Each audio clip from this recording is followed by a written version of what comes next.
ये कहानी है केरल के रहने वाले श्रीनाथ की, जो कि रेलवे स्टेशन पर एक कूली का काम करते थे।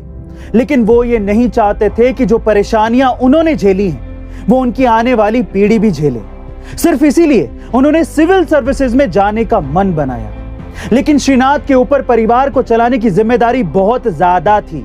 इसी वजह से उन्होंने बिना नौकरी छोड़े ही किताबों की बजाय रेलवे के फ्री वाईफाई की मदद से रेलवे स्टेशन पर ही काम करते हुए मोबाइल से ही ऑनलाइन लेक्चर्स को सुनकर पढ़ाई की और यूपीएससी सिविल सर्विस जैसी कठिन परीक्षा को सफलता से हासिल किया।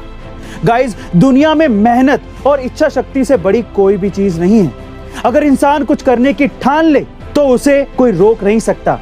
आपको श्रीनाथ की कहानी सुनकर कैसा लगा कमेंट सेक्शन में जरूर लिखिएगा और ऐसे अमेजिंग मोटिवेशनल वीडियोस के लिए share, subscribe and like. Guys, आज तक आपने सिंपल ऑटो देखे होंगे, लेकिन आज मैं आपको एक गजब का ऑटो दिखाता हूं। चेन्नई में ऑटो अन्ना के नाम से मशहूर ऑटो रिक्शा चालक अन्ना दुरई ने यात्रियों के लिए अपने रिक्शा में अखबार, wifi, tablet, iPad pro, Alexa, fridge और टीवी जैसी सुविधाएं उपलब्ध करा रखी, क्योंकि उनका मानना है कि यात्री उनके लिए भगवान के समान होता है। इसीलिए वो उनकी जरूरत का हर सामान, हर चीज अपने रिक्शा में रखते हैं। गाइस, अब इससे सीखने को क्या मिलता है?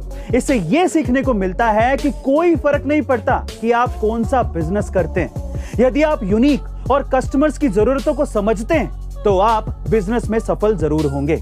ऐसे अमेजिंग वीडियोस के लिए शेयर, सब्सक्राइब एंड लाइक। साल 2003 में कनाडा के एक शख्स ने वहां के स्टॉक मार्केट में $800 इन्वेस्ट किए।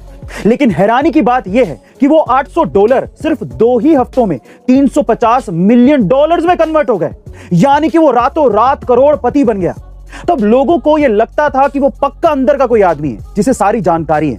लेकिन जब उसे पुलिस ने कस्टडी में लिया और उसके बाद जो उसने कहा, उससे पुलिस वालों के होश उड़ गए। उसने कहा कि मैं टाइम ट्रैवलर हूं और 250 साल फ्यूचर से आया हूं, तो एग्जैक्टली मुझे पता है कि कौन सा स्टॉक गिरेगा और कौन सा स्टॉक उठेगा।